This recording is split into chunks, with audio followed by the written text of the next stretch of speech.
Hey guys, and welcome to Mentoring Mondays. So this week we will have a look at healing, and in particular one very controversial skill of White Mage, which is Cure 1. You might have seen even this website going around which will explain to you why you should never use Cure 1 under any circumstances as far as you have Cure 2 available. I agree with most of it, but not everything. Let's have a look at the toolkit of White Mage and what we have, and then we will go into some dungeons so I can show you what I mean. We are on my alt, by the way, that's why you see the little sprout sign next to my name today. On level 2 we get Cure. So if you go into your very first dungeons, so if you go into anything up until Hauker Manor, the only heal what you will have available is Cure 1. So you don't have any other choice, this is what you need to use. From Brave Flux's Longstop onwards, you will have Cure 2 available. Now the way how these two skills work, and these were pretty much designed back in Realm Reborn, when we had a completely different mana management. So you didn't just have a fixed 10k mana pool, and you actually had to be very careful what skills you were using. So the intended use for these two skills is that you would use Cure 1, which will cost you 400 MP, and it will heal for a 450 cure potency. So just to demonstrate that, let's see how big it heals on me. So that's about a 3k heal on myself. But from level 30 we have Cure 2 available, which will heal 700 potency. So not exactly double the Cure 1's potency, but it will cost you 1000 mana, and let's see what exactly is that going to heal on you. So compared to the about 3k, this healed 4800, so almost 5k on me. The main thing why you would want to cast, according to the game, Cure 1 and not Cure 2 is because Cure 1 has a 15% chance that your next Cure 2 will cost no MP. So let's test this and see how many times I need to press Cure 1 to get that special effect. So that's one. That's true. 3, 4, 5. So I pressed it 5 times, and now I can cast Cure 2 without costing it any MP. The problem with this is that it's very temperamental, as you could see. At the moment this could be 5 times, but you could be casting it 20 times and you still don't get the proc. Both of them cost 1 GCD, so my recast timer is 2.35, and Cure 1 will have the same cast time as my attack spell stone has. So if I was to press Cure 1, I can easily weave in OGCD, but on this level I don't have any OGCDs. My first OGCD, Presence of Mind, comes in at level 30. Now at level 30 we get Cure 2, which is still not a full cast time. So let's see if it would clip if just for the presentation I try to weave in SIs after Cure 2.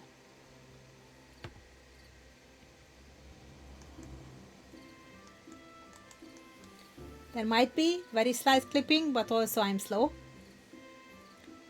Does it matter? Not that much.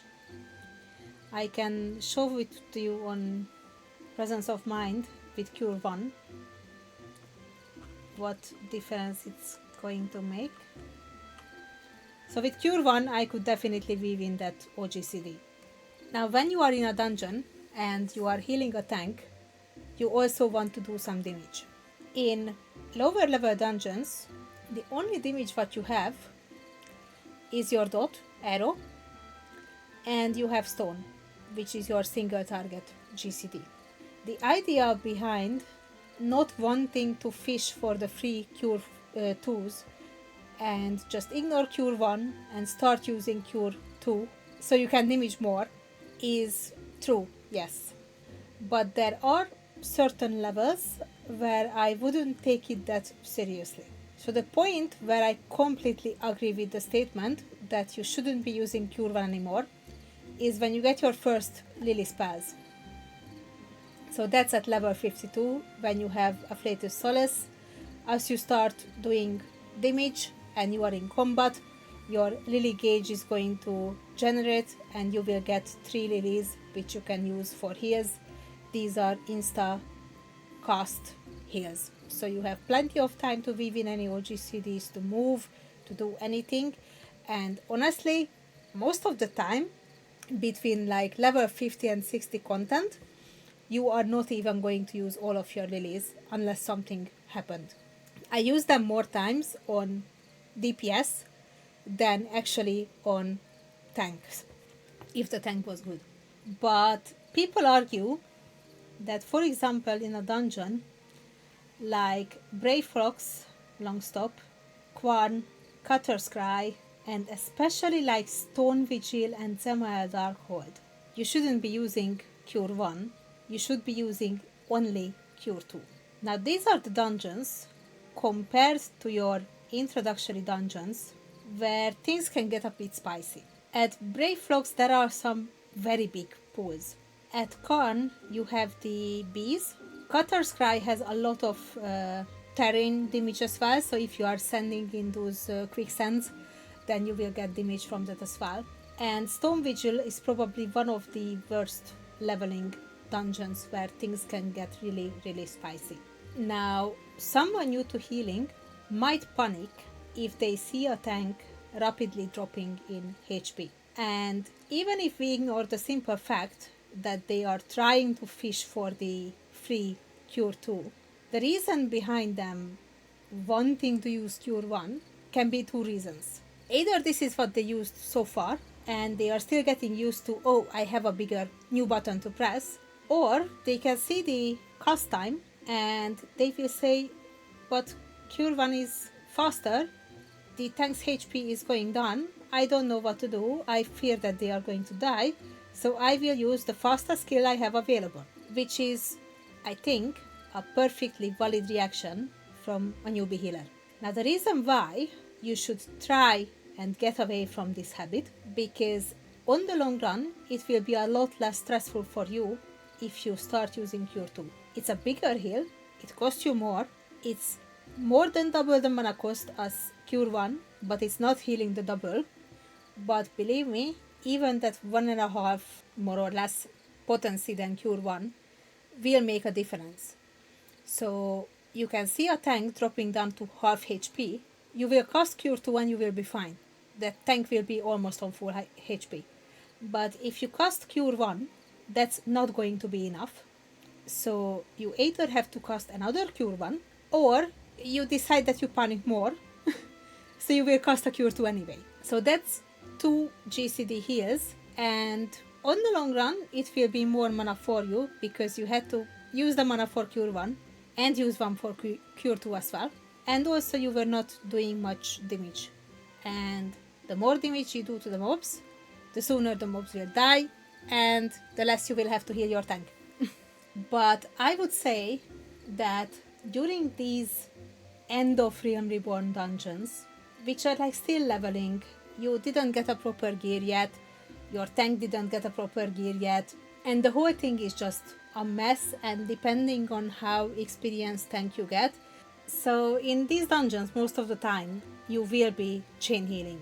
And the most damage what you will do probably will be putting a dot on the mobs. Too much anxiety and too many fools. You know, I completely agree with that. When I started playing 10 years ago, I started as Summoner and Scholar, but because the DPS queue was so long, I had to try and go as Scholar into the dungeons. And in games I played before, doing damage as a healer was not really a thing, so I was just healing, and when the tank didn't take damage, I did nothing. And people started yelling at me why I'm not doing anything, instead of just saying that, hey, I don't need any healing, you could just damage the mobs. So I totally understand the healing anxiety. And it really depends on the people you get as well, because there are some amazing tanks who are very patient and they know how to use the mitigations. But if you get someone who is going faster than what is comfortable for you, then that's not nice. All right, I think I've done enough talking about Cure 1 and Cure 2, so let's do a leveling roulette and see what we get and how this actually looks in action. Okay, and we actually did get a low level dungeon where I do have access to Cure 2, but that might not be what I will be constantly using. We will see. I will try because that's what we should be doing. So on the run, it's very easy to already put a dot on the targets and then they will try quicker. Let's assume that poison off. And I will just let the tank drop a little bit in HP. And now I can easily use Cure 2. And they are almost at full. So on the next one, just out of curiosity, I will use a Cure 1 and see how much that heals them up from half HP. Already put a dot on all of the mobs we pulled. Put some more here. And now I'm not using Cure 1 because this went down quite a bit.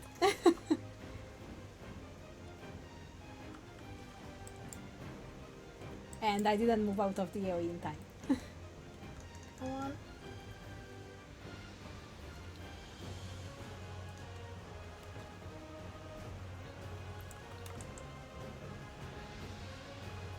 So if I wanted to use Cure 1, I would have to start healing a lot sooner than I do with Cure 2.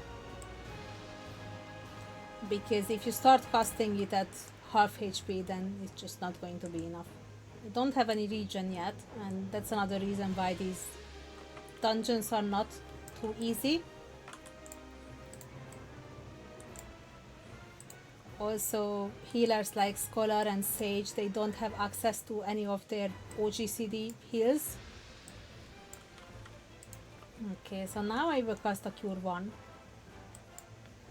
And that barely healed anything on the tank. Let's try it again. Yeah, it barely does any healing. It looked more effective when I was just using Cure 2 straight away. So if I was this tank and I saw a newbie healer waiting until half my HP is done, I might be a little bit worried.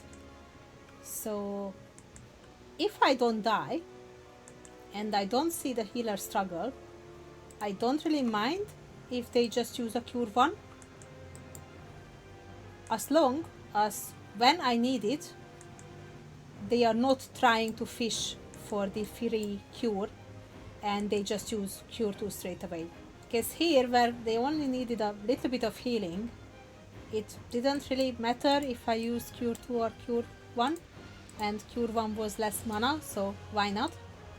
But if they do a big pull, then it's just less stressful if we use Cure 2. Are we jumping? Yes, we're jumping. Get the key so they can run.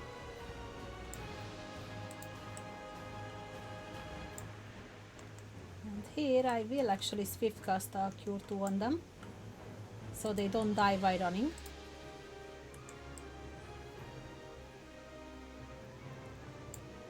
And as you can see, mana is not a problem at all. I used Lucid Dreaming once,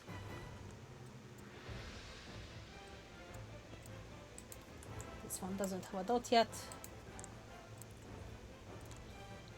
So if you see, the HP is going down very fast,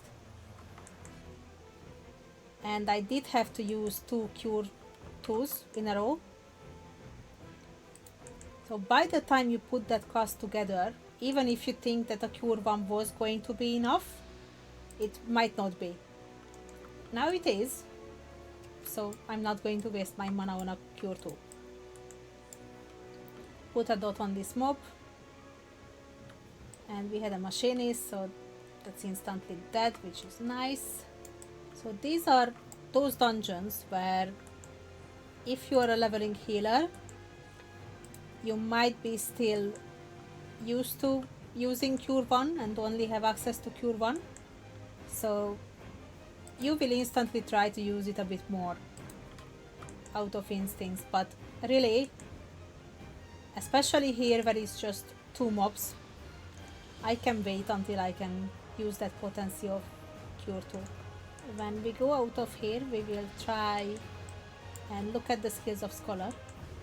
It's a bit different with the shield healer because it's going to heal less, but it will also give a mitigation.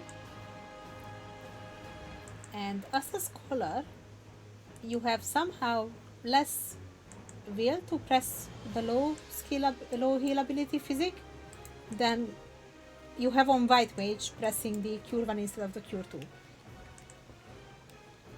Maybe because the game is tricking you into thinking that cure 1 proc of the free cure 2 is good for you, but it's not necessarily. Most of the time when I had a proc from the cure 1 to use the free cure 2, it was when the tank was not taking any more damage.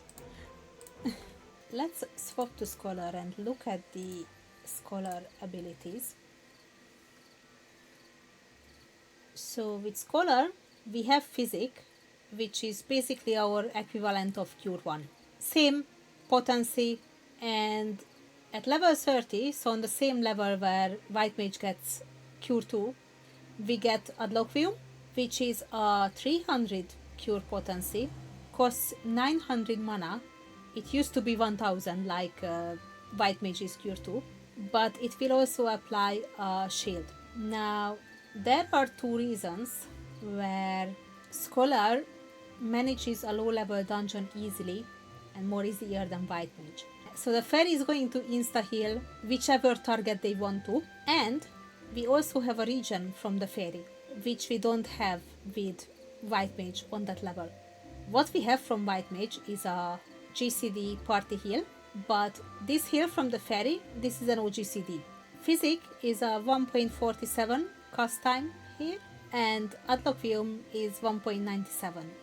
So it's the same thing like with Cure 1 and Cure 2, that Cure 1 is faster, but Cure 2 is going to heal bigger, and in this case it heals lower, but it gives a shield which will be equivalent to a bigger heal altogether. So if I would press Adloquium, I can also weave in that fairy ability, and I get the regen from the fairy as well. You don't have this with White Mage. You will need to cast both the single target and the AoE heal as well. So I think a Shield Healer's Toolkit is a lot easily managed on low level dungeons, and because of the fairy's auto heal and the OGCD regen, it's a lot easier and a lot more straightforward to just cast the bigger shield, because you will get extra heals from your companion. But with White Mage, you can feel like you only have those 2 skills and nothing else to use, and it's easy to think that, oh, I will cast a Cure 1, and then when I need the second heal I will have a Cure 2 for free, but during one pull it's very unlikely that you will get that proc.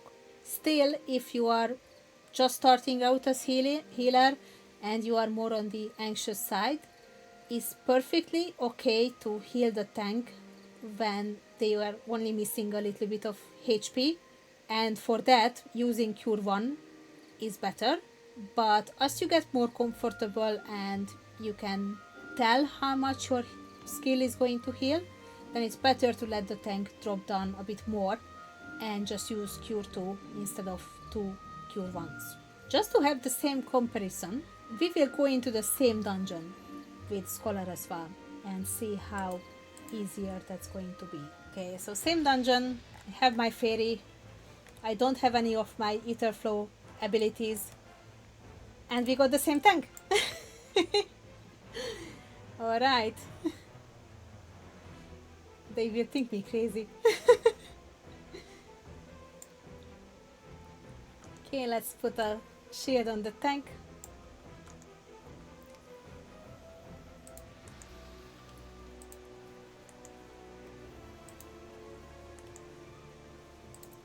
Let's take that poison off. And I don't really need to use anything else because the fairy just does its job. You can see that embrace on the tank, and that's constant heal from my fairy. While they are getting together the first pack, I just put the shield on them so they already have some defense while running. And here I will just put on the regen from the fairy. So we get the auto heals, we also get the regen, and whenever they drop in HP or the shield drops off, then I will recast my big heal, which is pretty much the same as White Mage would be using Q2. I had to use it once during this pull, but on White Mage I used the Cure 2 and it was a bit more stressful because the tank didn't have the shield from my heal, so it felt like they needed more healing than what I was giving.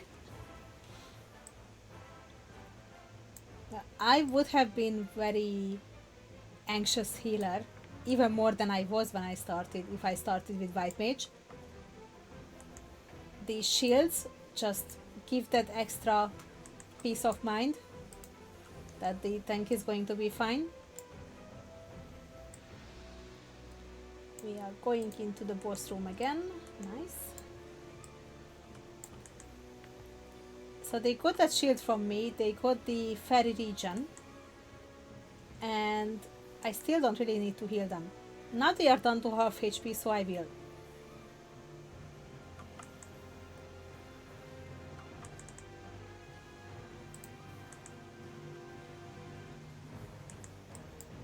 I think White Mage and Astro should be getting their regen a bit sooner,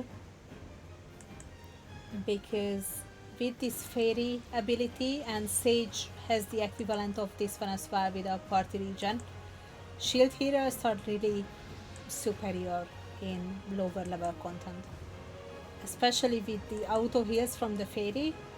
I don't need to heal that tank at all. With White Mage I did need to cast a Cure 1 on them. I will put on the fairy regen, which didn't reach the tank because my fairy was lagging behind, but as I'm running I can put a shield on the tank.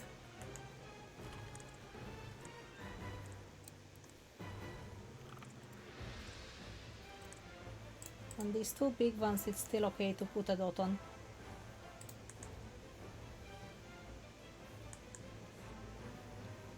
But again, I barely have to heal that tank because the fairy is doing most of the job.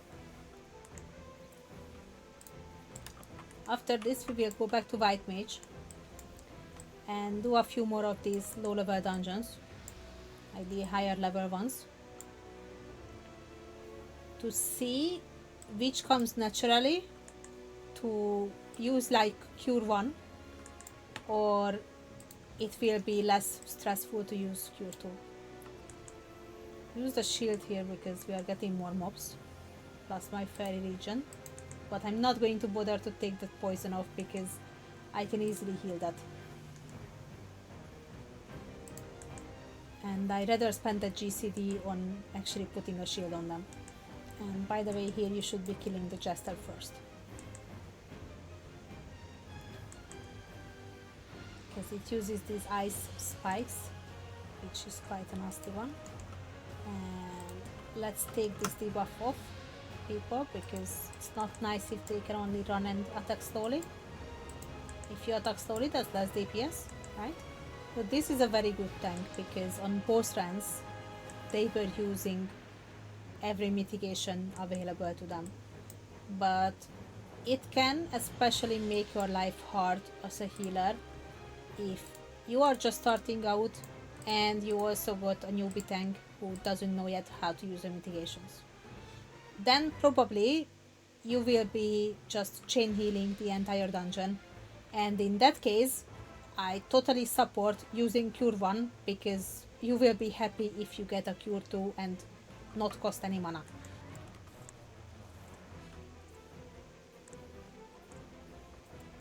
And like against one enemy, I didn't need to heal that tank at all. I will just put a shield on them, and I'm pretty sure that will be enough for the entire boss fight. Oh, look away.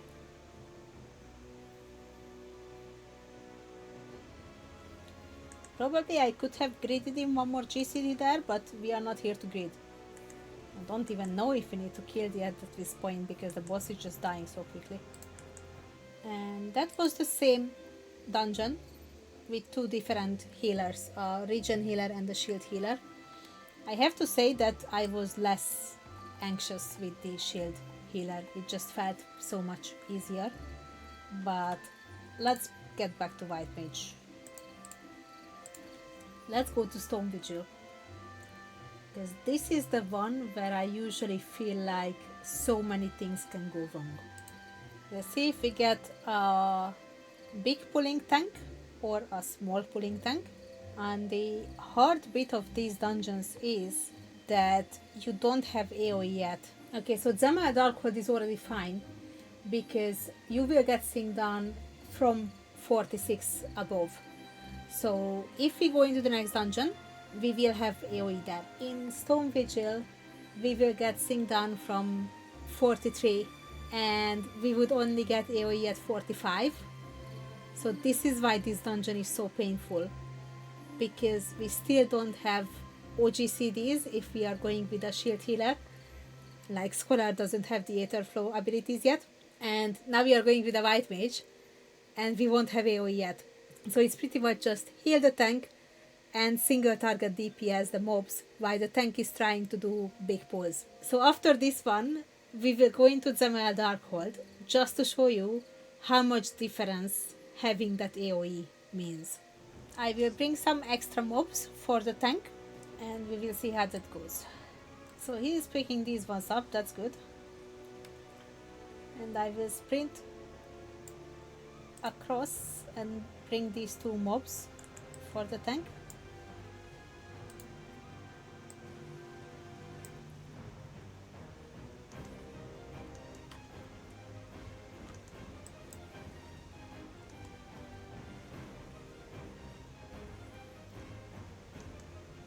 I do need to heal him a bit more, because I was naughty and I ran away when I should have started healing him already.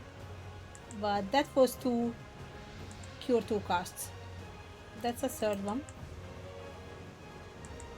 And that's 4. And even I used that a little bit earlier than I should have, because it healed him up completely. So that was 4 uses of Cure 2, and I still have more than enough mana. Now this pull would have died a lot quicker if we are with players, because the NPCs are not doing AoE damage. We finish this group and we'll get the next one together. So now, out of curiosity, on this pack, of course it's procs now. So we got that free Cure 2 proc, which I'm going to use before it expires. Okay, let's heal him up before we carry on. And I even forgot to use my regen. Makes my life harder that I need to drag the mobs for him. Okay, now I can bring some more. Come on.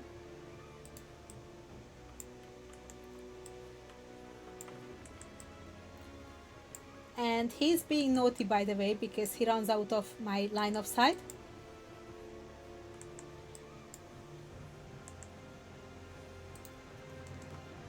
And now we will just try cure 1.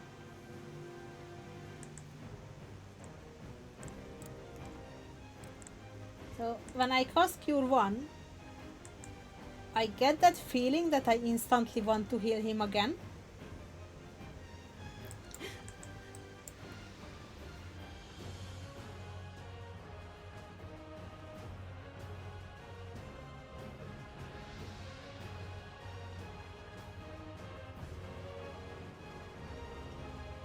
And I have to tell you that having this dash on the white mage in this dungeon is a lifesaver.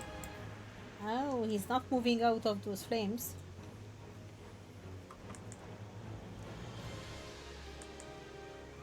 So here, because he's not moving out of the flames, it just feels like I don't want to bother with cure 1 at all. Because it will be just better if I keep casting cure 2 and I can get away with less heals. Like, he's not on full HP, but that's fine. He doesn't have to be. A toxic healer would say that they only need to have 1 HP. That's enough. But it's an easy and honest mistake to do as a newbie healer, to wanting to keep the tank on full HP all the time. Which is nice to know, but you don't have to. Like here, I'm not going to heal him because the mob is almost dead. Here he can get a regen and he will be fine before we pull the next. Come on, my guy, get these mobs. And I will bring him some more. And this will be some spicy pull.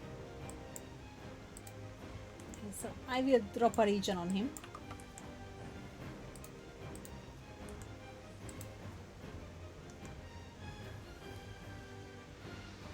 So that's a cure 2. Like, I could cast a cure 1, but with that it feels like I would need to heal him straight away again.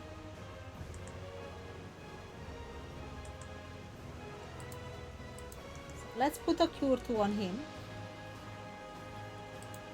It's really visible how big it heals if you actually heal the tank up from like a lower level. He's run out of mitigation, so he needs 2 or 3 heals up here.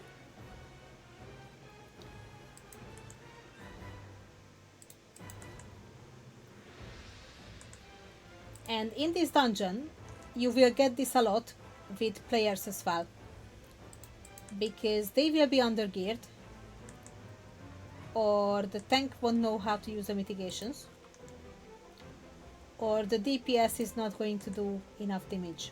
So now I was purely casting cure 2 during this pull. At the next big pull like this, I will try to go with the cure 1 and see how much more I will have to heal with that, and if we get the free proc at all. So these are just ice spike, these are small ones. I will just put a regen on him, but you can easily get a tank who will try to pull all the way up here. And in that situation, there's no cure 2, there's no free cure 2 which will save you from constantly healing. And if you need to heal constantly, then I don't see much harm in trying to use cure 1 and get a free heal, but only if you can see that you will be chain healing anyway.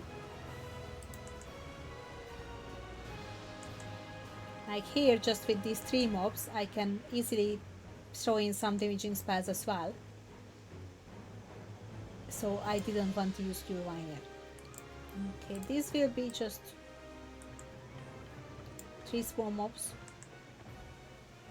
again. I could have run away and bring these in for him, but I will do some big pulls when we get past the next boss. So here he used some warrior ability which healed him up. I just put a cure one on him. And I was half expecting the free cure to proc because I won't need it. And it always procs when you don't need it.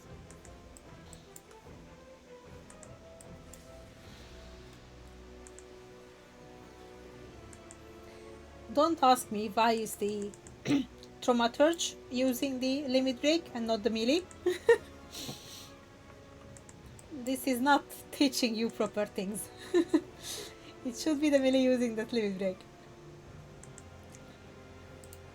So he takes so little damage that I can just use my regen on him.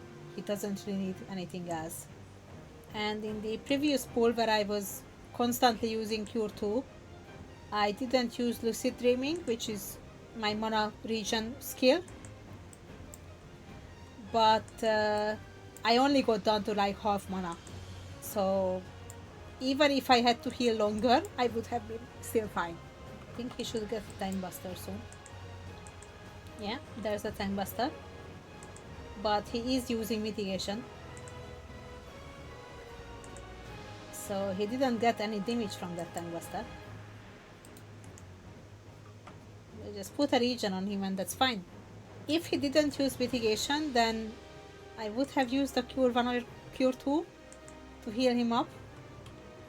But if your tank is doing the job fine, at a boss such a low level, the only thing you need to cast as a healer is a regen. Okay, get these dragons. And I will bring some more mobs. Which I can't bring because they are casters, so I need the tank to come and pick them up. Okay, I will put a regen on him, and now we are going with the Cure 1 way. So I already feel like I need to cast 2 on him. And now I also have a free proc of Cure 2. And I want to use that before it expires.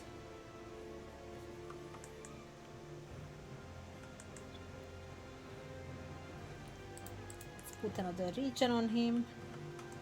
Another Cure 1.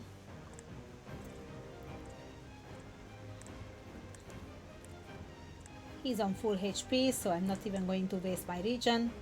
I used regen and a Cure 1 and I got a free Cure 2. Then I used regen and I used 2 Cure 1s, which I could have replaced with 1 Cure 2. It doesn't make that much of a difference.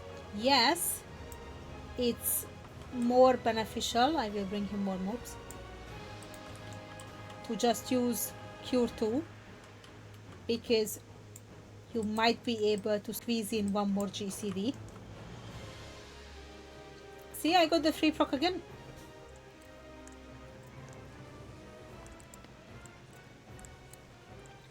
But now when he got done this much, I'm not going to bother with Cure 1. Because I can easily put 2 Cure 2s on him. And now he's out of mitigation. So I can see that I will have to chain heal. And he's so low that Cure 1 is not healing enough. And he even died.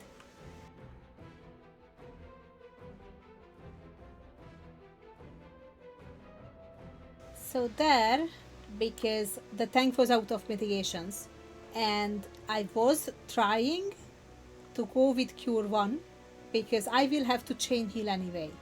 But the amount Cure 1 was healing was not enough until the next cast time. So this is why it's safer to just use Cure 2. Because we had some good examples of where it was fine to use Cure 1, because it didn't really make a difference. But in this case it did. Because if I was just constantly using Cure 2, then he would have been fine. Simply there are just dungeons with certain pools where no matter if you chain heal or not, the amount of heal what Cure 1 does in 1 GCD is just not going to be enough. That using Cure 1 because you just like keeping the tank on a higher HP is fine. It's not a sin like people like to make you believe. But if you want to efficiently heal a tank who is doing wall-to-wall pulls, then you are better off just using Cure 2.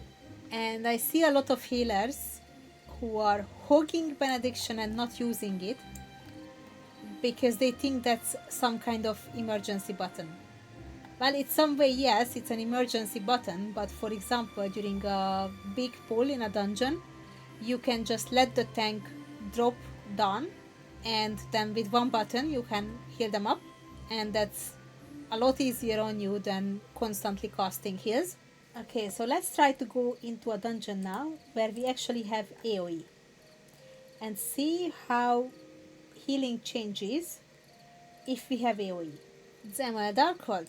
Okay, so this was actually the dungeon where I got yelled at when I was a sprout, that I wasn't doing anything.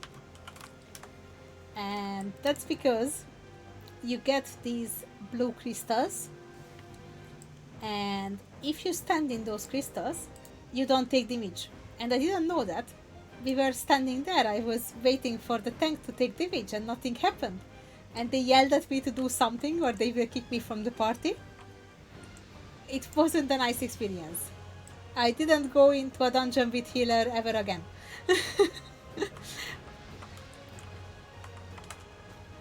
Until I came back in Shadowbringers. So I will just put a regen on the tank because they did take a bit of damage running here. But now I can just happily spam my AoE. And everyone will leave. That bard was standing outside of the blue, so they got damage. And you can see it on these mobs that my AoE Holy, that also puts a stun on the mobs, and if they can't hit the tank, you don't have to heal that much. So you always want to use Holy when you go into a dungeon.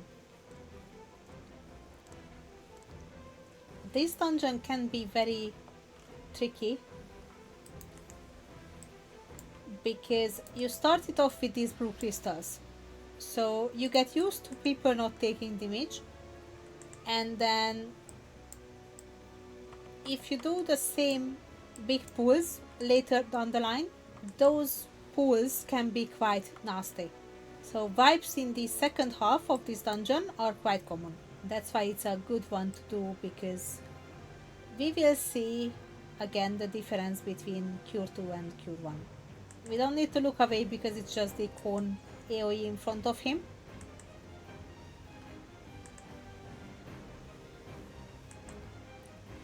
And we can just keep attacking here, just don't stand in front of him in that AoE. The bard keeps running out of the blue and gets damaged. And they are not a sprout. On this character I'm a sprout. So I shouldn't be telling that bard where to stand. Okay, and now we need to go into the next blue bit because we couldn't kill the boss in time. I'm waiting a bit until the tank pulls the mobs, and I will only put the regen on him after, because regen, or like any heal, generates aggro. So if you heal the tank before they pull the mobs will come on you. And with how much damage she takes, I don't even think about using Cure 1, because it will be a lot more stressful on me. But I'm at half mana now, so I use my Lucid Dreaming to regenerate mana, and you can see that it's coming back on nicely. So we won't have any problems. By the time we get to the next pull, my mana will be full. And I'm not going to try that on this poor tank because they don't deserve it. But you've seen it on the NPCs in the previous run. what happens if at a pull like that I try to use Cure 1. After using Holy to stun these guys, I was actually using Swift Cast to get that Cure 2 cast out in time.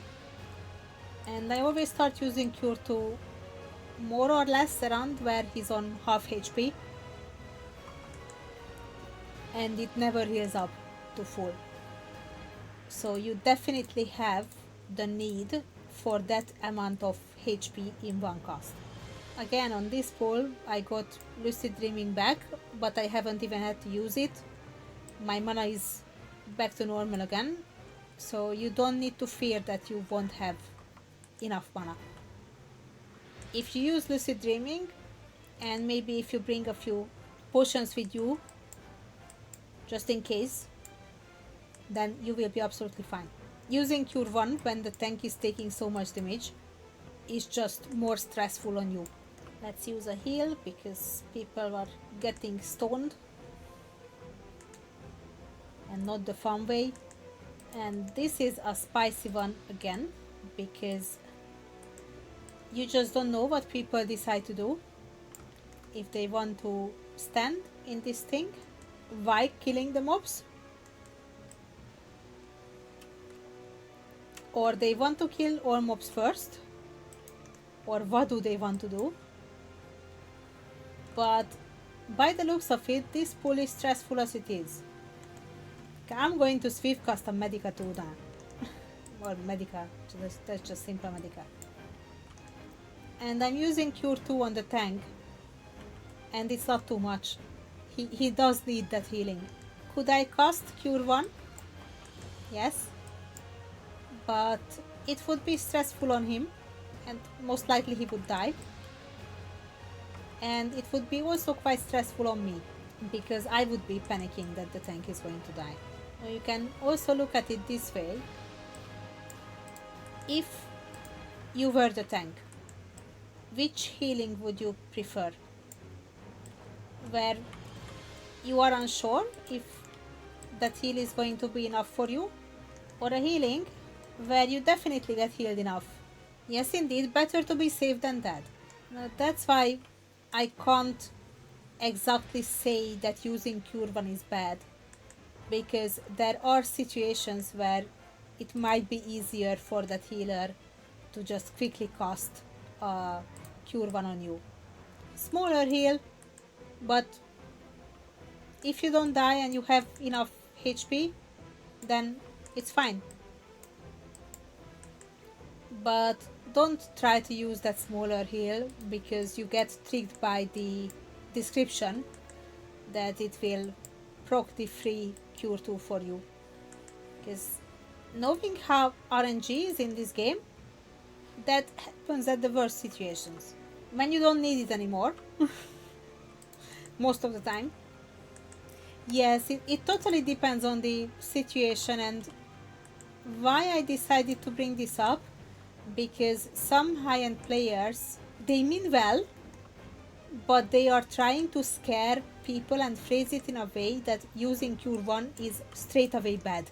Like, it's in the game, it's a skill what you have, so it's not wrong using it, just it's not efficient in most situations. And that's what you need to explain to a newbie healer properly, in a way that they can see that it will be beneficial for everyone if they use the bigger heal.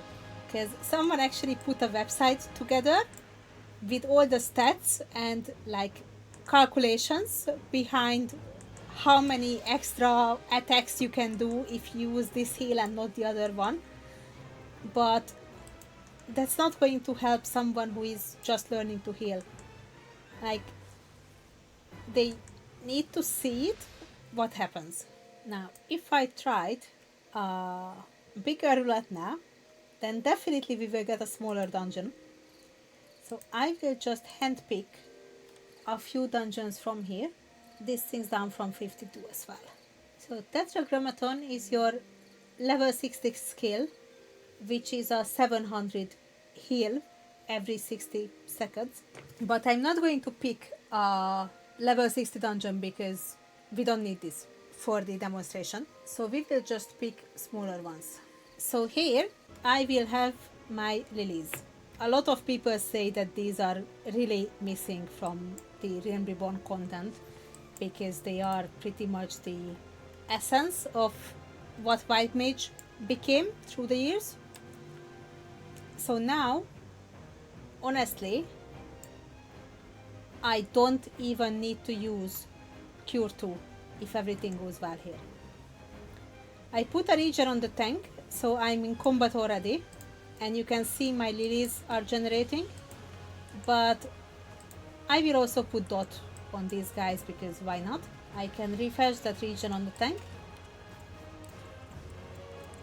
And I will put a lily on this DPS because obviously you need to heal the DPS more often than the tank. I will put down my bubble, which is a regen. And I did have to use my cure too, because I used one lily on the DPS.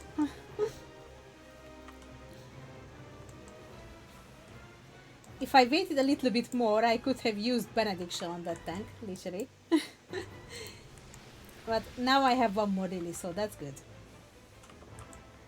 Definitely in that situation where I reached for that heal, Cure 1 was out of question, because it was obvious that it needed more healing.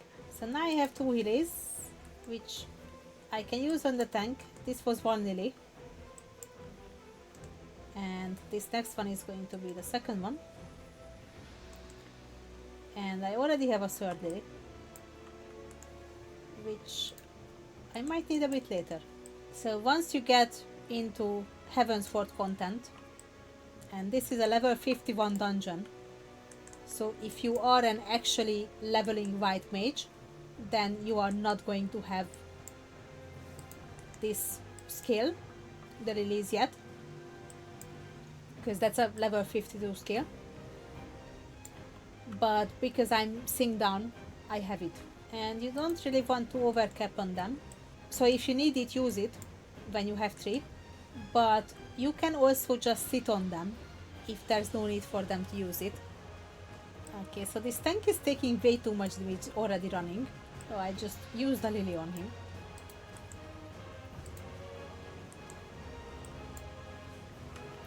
Okay, he's staying here. Good. Then I put my bubble down.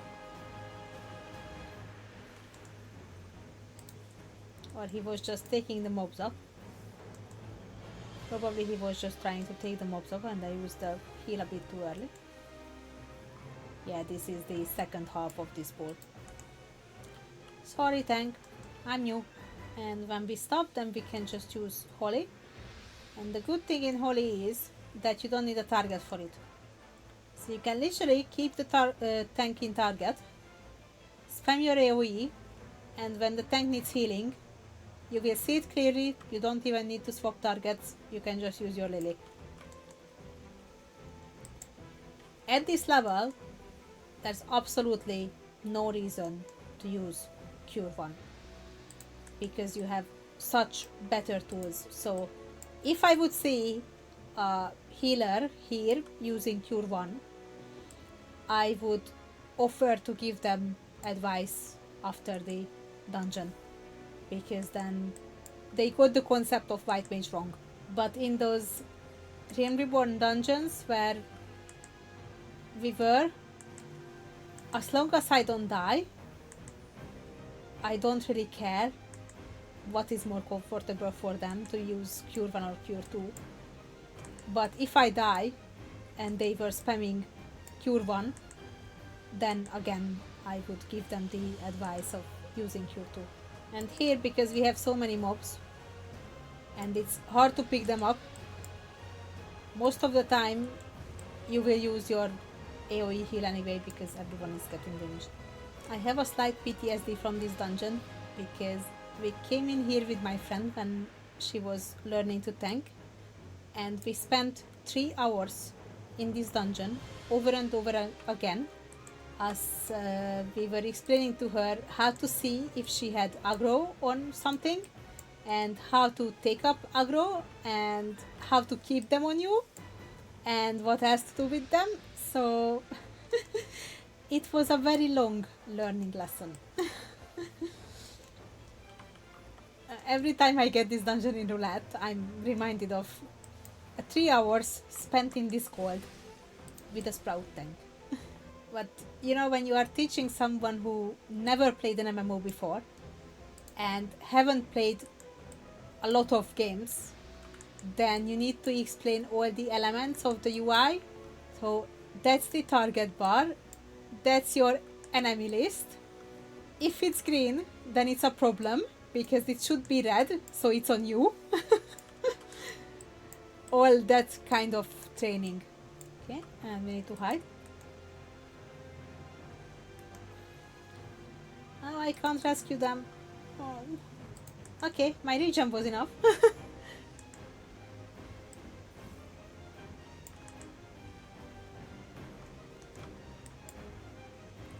Pretty much everyone needs a heal now. And we need to hide again. And my rescue is on cooldown. Oh. Poor monk.